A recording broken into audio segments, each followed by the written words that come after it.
Sir it was not about selection, it was about rejection. Okay. First year में सी programming compulsory पढ़ी थी। हाँ। समझ में आ गया था sir this is not my cup of T. तो उसके बाद फिर सोचा कि जब ये नहीं तो फिर टेक्निकल में ही आना पड़ेगा, तो फिर इलेक्ट्रिकल में स्विच किया। सब्जेक्ट तो आप जो नाम ले रहे हो सर, थोड़ा सा डर तो हमको भी लगता है। सर नो डाउट काफ़ी टफ है, machine power system power electronics तीन Correct, काफ़ी। correct. लेकिन सर जब CS नहीं तो कुछ तो लेना ही था, तो फिर एंड माना कि टफ है सर, कठिन है लेकिन करने योग्य है, मुश्किल है लेकिन नामुमकिन नहीं है। क्या बात है। एंड फिर इस यहीं पे तो सर टीचर्स का रोल आता है। कौन कौन सा सब्जेक्ट ऐसा था जिसमें आपको ये फील हुआ कि ये बड़ा ही मुझे अब इंटरेस्टिंग लग रहा है पहले के कंपैरिजन में? जब मैंने अनअकैडमी के टीचर से पढ़ा, एजुकेटर से पढ़ा, तो पहले और बाद में ऐसे कौन कौन से सब्जेक्ट है, और आप क्या सजेस्ट करोगे अपने जूनियर्स को कि भाई इन सब्जेक्ट्स को थोड़ा ध्यान रखना, ये सब्जेक्ट आपको डरा सकते हैं? So hello everyone, welcome to Unacademy. मेरे परम प्रिय विद्यार्थियों, मेरे साथ है यहाँ पर अक्षित। गेट 2025 में इन्होंने 19 रैंक हासिल करी है। इसके पहले ESE का एग्जाम इन्होंने क्रैक किया है AIR 10 से। तो 10 का दम यहां पर मेरे साथ है अक्षित। और अक्षित से बात करते हैं डायरेक्टली कि भाई कौन है अक्षित? अगर अक्षित पूछे तो अक्षित ने किया क्या है, कौन है अक्षित? सर अक्षित इस कैमरे के पीछे बैठे जितने भी लड़के हैं उन सभी में से एक है। अक्षित ने बीटेक किया है KNIT सुल्तानपुर से। ओके। देन वहीं से सीनियर्स के थ्रू मेरे को मोटिवेशन मिला था गेट एंड ESE के लिए, तो फिर उसके लिए अटेम्प्ट किया एंड लकीली आज आप सबके सामने बैठा हूँ। गेट और ESE का जो मोटिवेशन था, नॉर्मली ये होता है कि यार बहुत ही आसानी से, आपने जिस कॉलेज का नाम लिया, बहुत ही आसानी से वहां पर कैंपस प्लेसमेंट हो जाता है।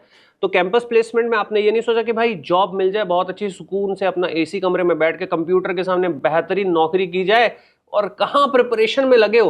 पढ़ना तो बहुत पड़ता है, क्योंकि देखो इलेक्ट्रिकल ब्रांच है दोस्त। तो यार मेरा सवाल है, power electronics, power system, machine 1, machine 2, transformer, DC AC synchronous, इतना सारा पढ़ना, एक टफ प्रिपरेशन चूज करना, क्या ये प्रिपरेशन सच में टफ है? इसके बारे में बाद में बात करूंगा। बट यार ये मोटिवेशन कहां से आया कि सर मुझे यार गेट या ESE की प्रिपरेशन करनी है? Sir it was not about selection, it was about rejection. Okay. First year में सी प्रोग्रामिंग कंपलसरी पढ़ी थी। हाँ। समझ में आ गया था sir this is not my cup of T. तो उसके बाद फिर सोचा कि जब ये नहीं तो फिर टेक्निकल में ही आना पड़ेगा, तो फिर इलेक्ट्रिकल में स्विच किया। ओके, मतलब आपको समझ आ गया था कि भाई मैं वो इंसान नहीं हूं जो क्यूबिकल में बैठ के कंप्यूटर के सामने कीबोर्ड को हाथ लगाऊं और ये सब करूं। Not at all. ओके, अब एक बात बताओ यार अक्षित, अगर आप प्रिपरेशन करने की बात करते हो तो प्रिपरेशन का मोटिवेशन कहाँ से आया? मतलब जैसे होता है ना कि हम एक दो एजुकेटर को देखा, या मैंने पढ़ा, या मैंने सर्च किया, या मैंने बुक्स पढ़ी, तो मेरे को प्रिपरेशन का लगा, और फिर मुझे लगा कि यार ये सारे सब्जेक्ट जिसको हम बोल रहे हैं, जिसको बच्चे बोलते सर ये तो बड़ा टफ है, अब वो तुमको कैसे लगा और कैसे तुमने फील किया और कैसे तुमने फिर उसमें महारत हासिल करी?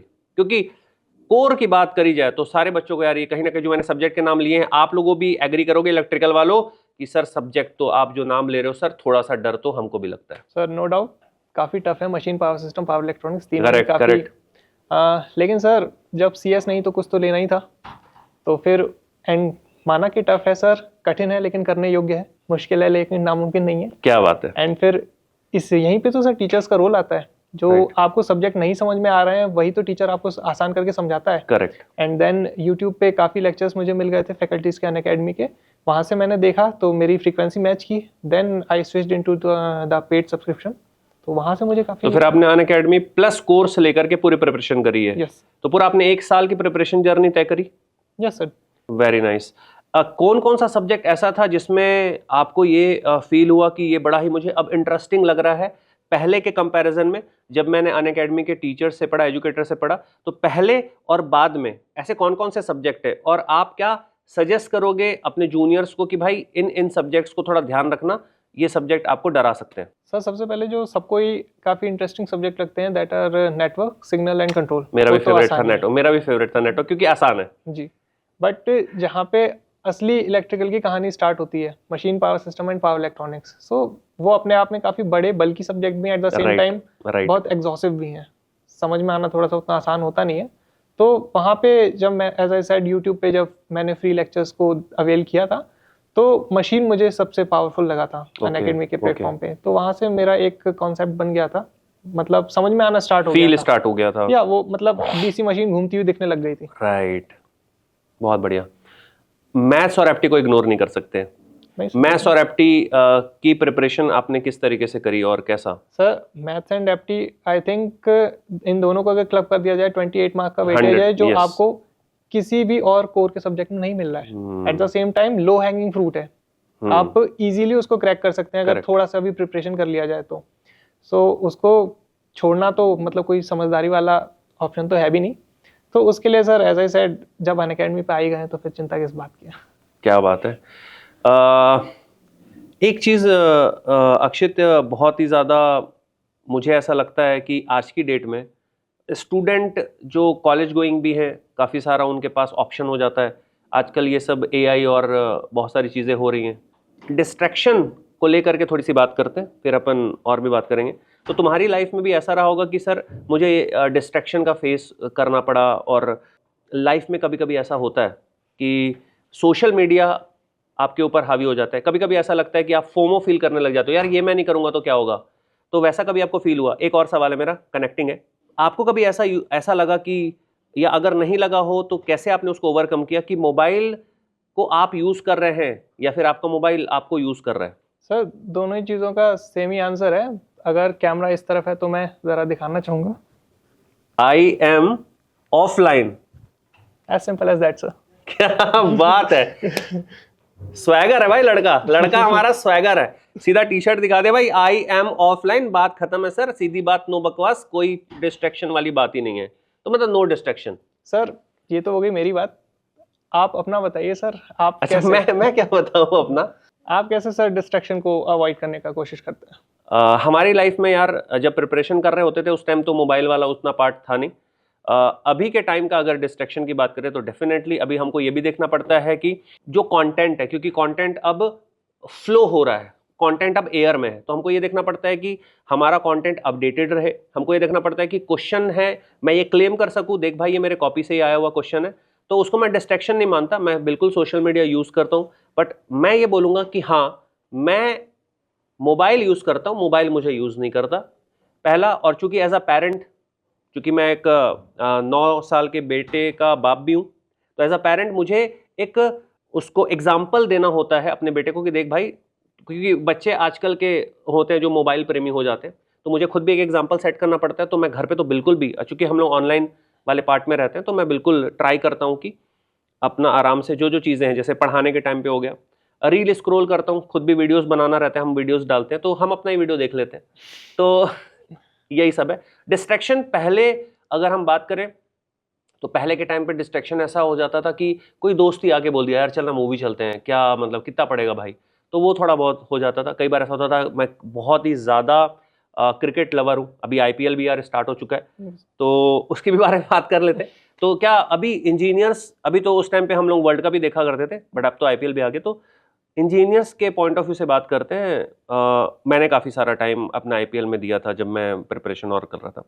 क्या आप भी आईपीएल वगैरह देखना प्रेफर करते हो? और अगर, क्योंकि 3-4 घंटे एक साथ निकल जाएं, फिर मोबाइल में बहुत सारी चीज़ें हो जाती हैं, तो कैसे उसको मैनेज करना होता है?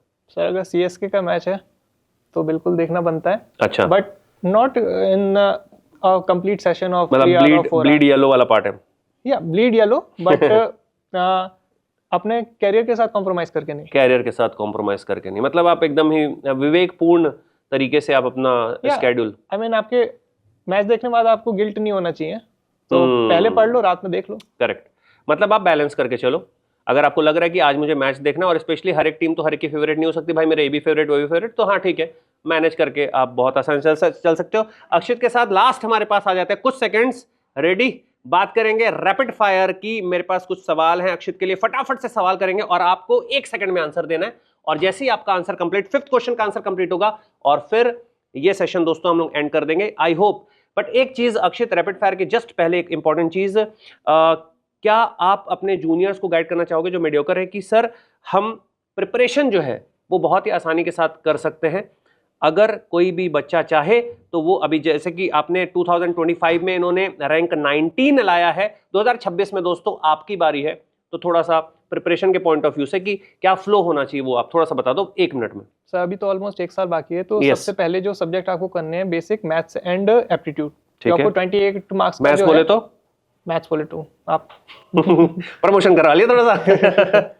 तो सर 28 मार्क्स में से आप 22 23 इजीली क्रैक कर सकते हैं, तो आपका जो कोर से प्रेशर है वो काफी हद तक रिमूव हो जाता है। एग्जैक्टली देन अपने बेसिक सब्जेक्ट्स को प्रिपेयर करना है, जैसे नेटवर्क, सिग्नल, कंट्रोल, डिजिटल। ये ऐसे सब्जेक्ट हैं एक बार आपने पढ़ लिया तो बार बार रिवीजन करने की जरूरत नहीं, सबकॉन्शियस माइंड में डेवलप हो जाता है। ठीक है, उसके बाद आपको कोर पे जाना है। पहले बेस बन जाए फिर कोर पे जाना है। देन दिसंबर के बाद से आप टेस्ट सीरीज को अटेम्प्ट कर सकते हैं, बट पीवाईक्यू पे रेगुलर आपका एक आंख रहनी चाहिए। पीवाईक्यू प्रिपरेशन के ड्यूरेशन में और दिसंबर के बाद आप रिवीजन और टेस्ट सीरीज की बात कर सकते हैं। बहुत बढ़िया।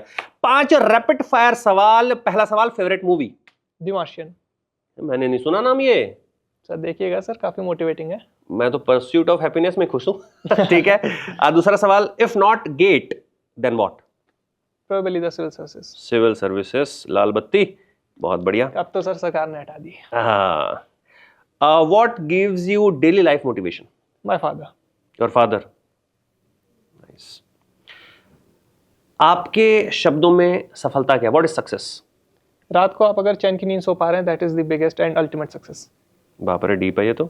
लास्ट, कार या फिर बाइक? बाइक।